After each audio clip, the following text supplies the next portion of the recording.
Hello friends, आप अपना खुद का सूट कटिंग करते हैं तो आपको कटिंग करने में बहुत सारी प्रॉब्लम आती है। तो फ्रेंड्स, आज के वीडियो में मैं आपके लिए स्टेप बाय स्टेप समझाऊंगी जिससे आप अपना खुद का सूट अच्छे तरीके से कटिंग कर सके। तो फ्रेंड्स, आइए वीडियो को शुरू करते हैं और सीखते हैं। तो ये सूट कटिंग करने के लिए मैंने 2.25 मीटर कपड़ा लिया है और इसमें से मैं 34 साइज का सूट कट करूंगी। तो फ्रेंड्स, सबसे पहले हम कपड़े को देखो इस तरीके से उल्टा करेंगे, क्योंकि जैसे हम चौक से मार्क करते हैं तो हम उल्टे कपड़े पे ही करते हैं, सीधे कपड़े पर नहीं करते हैं। और कपड़े को आपको इस तरीके से डबल फोल्ड करना है। तो फ्रेंड्स, डबल फोल्ड करने के बाद आपको कपड़े को इस तरीके से 4 फोल्ड करना है। तो देखो 4 फोल्ड हम कपड़े को क्यों करते हैं ये मैं आपके लिए समझा देती हूँ। देखो, बैक और फ्रंट यानी कि आगे और पीछे के जो पर्दे होते हैं हमारे एक साथ निकलकर कंप्लीट हो जाएंगे। आपको बार बार कपड़े को फोल्ड करना नहीं पड़ेगा। तो आपको कपड़े को इस तरीके से डबल करके फिर आपको 4 फोल्ड करना है। और आप कपड़े को देखो 4 फोल्ड कितना करेंगे, आप जितने साइज का सूट कटिंग कर रहे हैं उसके अकॉर्डिंग ही आपको कपड़े को फोल्ड करना है। तो देखो 34 साइज में आपका जो सबसे हैवी साइज है, यानी कि जो हमारी कमर होती है उसका साइज थोड़ा बड़ा होता है, तो आप उसके अकॉर्डिंग ही यहाँ पर कपड़े की नाप कर सकते हैं। तो देखो इसकी कमर हम रखेंगे नीचे की साइड से 36 इंच। तो देखो इस तरीके से आप टेप को रखेंगे। पहले उसका आप चौथाई भाग निकालेंगे और उसमें आप 2.5 या फिर 3 इंच कपड़े को एक्स्ट्रा रखेंगे मार्जिन के लिए। फिर आप देखो यहाँ से यहाँ तक टोटल कपड़े की लेंथ चेक करेंगे। तो देखो मैंने टोटल कपड़े को 12 इंच फोल्ड किया है। तो फ्रेंड्स, आप यहाँ से लेके यहाँ तक कपड़े की चौड़ाई को रखेंगे 12 इंच। सभी जगह से आप इस तरीके से चेक कर लेंगे कि कपड़ा आपका बराबर फोल्ड हुआ है कि नहीं हुआ है।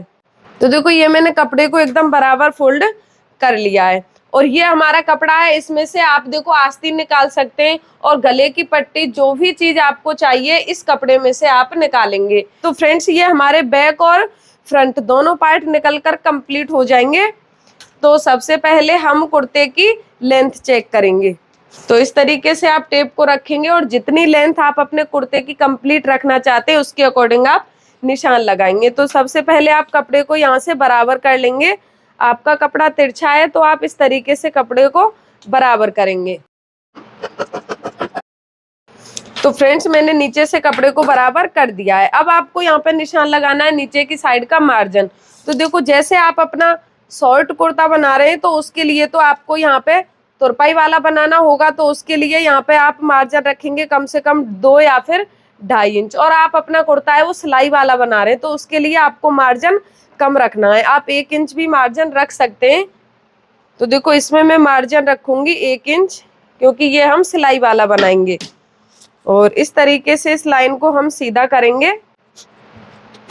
इतना करने के बाद आपको देखो टेप को इस तरीके से रखना है और जितनी आपके कुर्ते की कंप्लीट लेंथ है आपको वहीं पर निशान लगा देना है। तो देखो इसकी लेंथ में रखूंगी 42 इंच, तो हम निशान लगाएंगे 43 इंच का। और इस निशान को हम सीधा करेंगे इस तरीके से। तो फ्रेंड्स, अब हम निशान लगाएंगे इसके गले का। तो देखो जैसे आप कॉलर वाला गला बना रहे हैं तो उसके लिए आपको अलग निशान लगाना होता है, और आप डीप नेक बना रहे हैं तो उसके लिए आपको निशान अलग लगाना होता है, और आप अगर बोट नेक में बना रहे हैं तो उसके लिए आपको निशान अलग लगाना होता है। तो देखो आप ये कॉलर वाला और बोट नेक और डीप नेक गला अगर बना रहे हैं तो इसकी वीडियो मैंने अलग से डाल रखी है, आप वहां से सीख सकते हैं। तो फ्रेंड्स देखिए, यहाँ पर मैं इसकी शोल्डर की चौड़ाई रखूंगी 7.5 इंच। जितना फुल शोल्डर होता है हम उतना ही निशान लगाते हैं। जो बोट नेक गला बनाते हैं उतना ही निशान लगाते हैं। उसमें से ज्यादा आपको बस आधा इंच माइनस करना है, इससे ज्यादा आपको माइनस नहीं करना है। और अगर आप देखो कॉलर वाला बना रहे हैं तो उसमें आपको जितना शोल्डर का नाप आता है उतना ही निशान लगाते हैं, और आप डीप नेक बनाते हैं उसमें अलग लगाते हैं। तो फ्रेंड्स, यहाँ पे मैंने शोल्डर का निशान लगाया है 7.5 इंच का। फिर हम टेप को यहाँ पर रखेंगे और इसके आर्म होल का निशान लगाएंगे। तो देखो आर्म होल का निशान लगा रही हूँ मैं यहाँ पर 6.5 इंच का। और इस तरीके से तिरछी लाइन ड्रॉ करेंगे और इसमें हम आर्म होल की शेप का निशान लगाएंगे। तो देखो यहाँ पर ये मैंने फुल शोल्डर का निशान लगाया है। अब मैं इसमें गले की चौड़ाई का निशान लगाऊंगी 3.5 इंच का, क्योंकि बोट नेक गला होता है वो ऊपर की साइड से हम उसे थोड़ा चौड़ा रखते हैं, तभी उसका लुक है वो अच्छा आता है। और गले की जो फ्रंट गले की लेंथ है वो मैं 5.5 इंच रखूंगी और बैक गले की लेंथ है वो मैं कम रखूंगी। और इस तरीके से हम गले में गोलाई की शेप देंगे। तो फ्रेंड्स देखो यहाँ तक आपकी समझ में आ गया होगा कि आपको गले का और शोल्डर का और आर्म होल का निशान किस हिसाब से लगाना है। तो देखो जैसे आप बोट नेक बना रहे हैं तो उसमें आपको ये जो आर्म होल होता है इसका निशान कम नहीं रखना है। जैसे आप 34 साइज में 5.5 इंच का बनाएंगे बोट नेक में तो आपका जो आर्म होल है वो टाइट हो जाएगा। तो आपको यहाँ पे निशान लगाना है 6 इंच का या फिर 6.25 इंच का, तभी जाके आपका आर्म होल है वो फिट आएगा।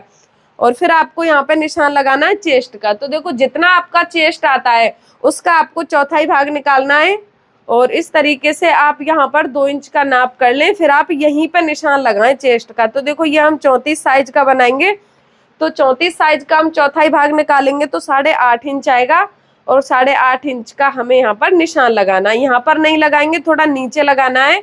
जैसे मैंने 2 इंच नाप किया है उसी तरीके से आपको भी करना है। तो फ्रेंड्स आप टेप को यहाँ पर रखेंगे और आप अपनी फिटिंग वाली सिलाई का निशान लगाएंगे। तो देखो ये आप 14 इंच पर भी लगा सकते हैं और 13 इंच पर भी लगा सकते हैं और 12 इंच पर भी लगा सकते हैं। ये कस्टमर की लेंथ के ऊपर डिपेंड करता है। तो फ्रेंड्स देखिए जैसे आपके कुर्ते की लेंथ है वो बहुत ज्यादा है तो आपको यहाँ पर निशान लगाना होगा 14 इंच का, और आपके कस्टमर की लेंथ कम है और कुर्ते की भी लेंथ कम है तो आप 12 या फिर 13 इंच का निशान लगा सकते हैं। तो मैंने यहाँ पर निशान लगाया है 14 इंच का क्योंकि कुर्ते की लंबाई बहुत ज्यादा है। और फिर आप इसके सेंटर का निशान लगाएंगे 7 इंच का। तो फ्रेंड्स कुर्ते में देखो हम 2 जगह पर कमर का निशान लगाते हैं। देखो यहाँ पर तो हम लगाएंगे जो हम अपना ब्लाउज का लास्ट वाला हुक लगाते हैं वो वाली कमर का निशान लगाएंगे, और यहाँ पर हम निशान लगाएंगे जैसे हम अपनी पैंट बांधते हैं उसको हिप बोलते हैं, उसका निशान हम यहाँ पर लगाएंगे। तो देखो पहले हम बीच में निशान लगा देते हैं तो वो हमारा है यहाँ पर 30 इंच, तो हम निशान लगाएंगे 7.5 इंच का, और नीचे की साइड से है 36 इंच तो निशान लगाएंगे 9 इंच का। तो फ्रेंड्स ये आपकी समझ में आ गया होगा कि ये निशान आपको किस तरीके से लगाने। तो देखो यहाँ पर तो आपको निशान लगाना है चेस्ट का, चौथाई भाग निकालना है, फिर निशान लगाना है। यहाँ पे आपको कमर का निशान लगाना है और नीचे आपको हिप का निशान लगाना है। तो फ्रेंड्स ये आपकी समझ में आ गया होगा। और अब आपको तीनों निशानों को किस तरीके से मिलाना है। तो देखो इस तरीके से मिलाएंगे, इस तरीके से मिलाएंगे। देखो अगर निशान लगाने के बाद आपके कुर्ते में ये वाली शेप आती है यानी कि बीच में से हल्का झुका हुआ आता है तो ये समझ लो कि आपने सही निशान लगाया है और आपके कुर्ते की फिटिंग है 100% सही आएगी, खराब नहीं होगी। और फिर आप इसमें 1.5 या फिर 2 इंच का मार्जिन रखेंगे। फिर आपको नीचे निशान लगाना है। पर्दे की चौड़ाई कितनी रखना चाहते हैं वो आप अपने अकॉर्डिंग रख सकते हैं। देखो किसी को तो पर्दे की चौड़ाई ज्यादा पहनना पसंद है और किसी को कम पहनना पसंद है, तो ये आप अपने अकॉर्डिंग ही निशान लगाएं। तो देखो यहाँ पर मैं कंप्लीट रखूंगी 22 इंच, तो मैंने यहाँ पर निशान लगाया है 11 इंच का, और इस निशान को हम इससे मिला देंगे इस तरीके से तिरछा करते हुए। और जिस तरीके से हम इसे फोल्ड करेंगे उसी के अकॉर्डिंग हम यहाँ पर निशान लगाएंगे। अगर तुरपाई के लिए आप फोल्ड कर रहे हैं तो आपको कम से कम 1.5 इंच का निशान लगाना है। तो फ्रेंड्स आप सिलाई वाला बना रहे हैं तो उसमें आप 1 इंच का निशान लगा सकते हैं। तो ये आपको निशान लगाना समझ में आ गया होगा। और अब आपको इसकी कटिंग सीखनी है। तो देखो सबसे पहले हम इसके गले की कटिंग करेंगे। तो देखो इसके बैक गले की लेंथ में रखूंगी 3.25 इंच। तो इस तरीके से आप निशान लगाएंगे। तो पहले आप गले की कटिंग करेंगे यहाँ से, फिर आप दोनों पार्टों को अलग अलग करेंगे और फिर आप फ्रंट गले की कटिंग करेंगे यहाँ से। तो देखो आपको ध्यान से देखना है। सबसे पहले आपको शोल्डर की कटिंग करनी है। तो देखो आर्म होल की कटिंग आप करेंगे बिल्कुल गोलाई की शेप में। तो फ्रेंड्स ये देखिए यहाँ तक आपको कटिंग करनी है और यहाँ पर आपको इस तरीके से कट लगाना है जिससे आपको पता चल जाए कि आपको जो ये फिटिंग की सिलाई है कहाँ तक लगानी है।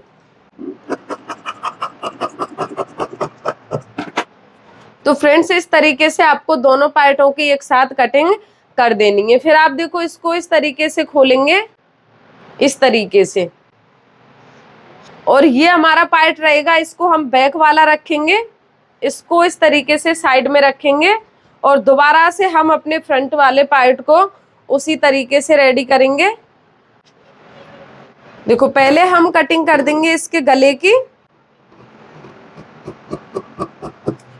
और देखो हल्का सा आप शोल्डर को आर्म होल की तरफ डाउन करेंगे इस तरीके से, और फिर आपको यहाँ पर कटिंग करनी है आर्म होल की। तो देखो आर्म होल की कटिंग आपको किस तरीके से करनी है, आप 1 या फिर पौना इंच का निशान लगाएं और इस तरीके से आप आर्म होल की कटिंग करें। तो फ्रेंड्स ये जो हमारा फ्रंट वाला पार्ट होता है, आपको इसमें यही चेंजिंग करनी है, आर्म होल को डीप कट करना है और गले की लेंथ को बढ़ाना है।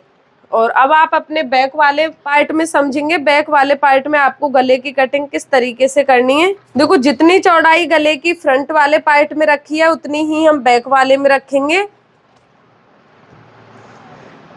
और यहाँ पर मैंने निशान लगाया है 3 इंच का गले का, और इस तरीके से हम गले की कटिंग कर देंगे।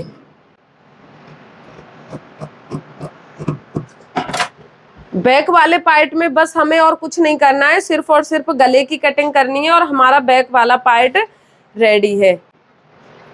और अब मैं आपके लिए इसकी आस्तीन की कटिंग बता देती हूँ। तो फ्रेंड्स देखो आप अपना बचा हुआ कपड़ा लेंगे इस तरीके से, और कपड़े को आप डबल फोल्ड करेंगे जिससे आपकी दोनों आस्तीन एक साथ निकलकर कंप्लीट हो जाएं। पहले आप कपड़े को नीचे की साइड से बराबर करेंगे। तो फ्रेंड्स सबसे पहले आपको नीचे की साइड में मार्जिन का निशान लगाना है। मार्जिन का निशान आप उसी तरीके से लगाएंगे। आप अपनी आस्तीन की मोहरी है वो तुरपाई वाली रखते हैं तो उसके लिए आपको ज्यादा निशान लगाना है, और आप सिलाई वाली रखते हैं तो आप 1 इंच का निशान लगा सकते हैं। तो फ्रेंड्स देखिए मैंने यहाँ पर 1.5 इंच का निशान लगा दिया है। तो फ्रेंड्स ये मैं फुल आस्तीन कट करूंगी, हाफ आस्तीन कट नहीं कर रही हूँ। तो देखो जितनी आपकी आस्तीन की लंबाई है उसके अकॉर्डिंग आप निशान लगाएं। तो उसकी लंबाई है 22 इंच, तो मैंने यहाँ पर निशान लगाया है 23 इंच का। तो इस तरीके से निशान को हम सीधा करेंगे, और फिर आपको टेप को यहाँ पर रखना है और 3.5 इंच का डाउन का निशान लगाना है। तो देखो यहाँ पर मैंने ये निशान लगाया है 3.5 इंच का।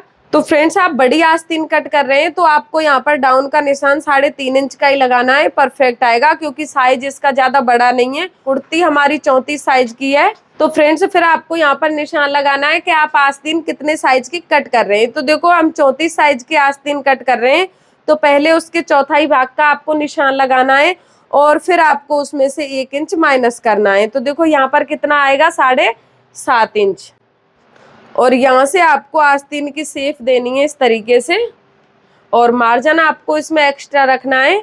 आप 1.5 या फिर 2 इंच मार्जिन रख सकते हैं। नीचे की साइड में आप मोहरी का निशान लगाएंगे, तो मैंने यहाँ पर 4.5 इंच का लगाया है, और इस निशान को आप इस निशान से इस तरीके से मिला देंगे। तो फ्रेंड्स मैंने आस्तीन का निशान किस तरीके से लगाया है आपकी समझ में आ गया होगा। अगर आपकी समझ में नहीं आया है तो आप मुझे कमेंट में बताएं, मैं आपके लिए फिर से बताऊंगी। तो फ्रेंड्स यहाँ पर कोई ऐसी बात नहीं है जो आपकी समझ में नहीं आए। देखो आपको जितने साइज की आप आस्तीन निकाल रहे हैं उसका चौथाई भाग निकालना है और उसमें से 1 इंच माइनस करना है, और इसमें आस्तीन की आपको शेप देनी है।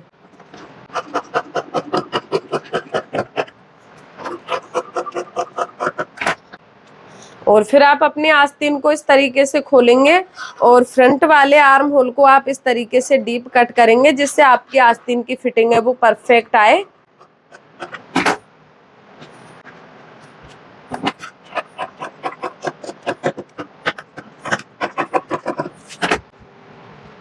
तो फ्रेंड्स ये देखिए मेरे कुर्ते की कटिंग कंप्लीट हो गई है। तो फ्रेंड्स मुझे उम्मीद है कि आपको मेरा वीडियो पसंद आया होगा। अगर आपको मेरा वीडियो पसंद आया है तो आप वीडियो को लाइक शेयर जरूर करें, और आप हमारे चैनल पर नए हैं तो चैनल को सब्सक्राइब जरूर करें, जिससे नेक्स्ट वीडियो का नोटिफिकेशन आप लोगों तक पहुंच सके। Thank you.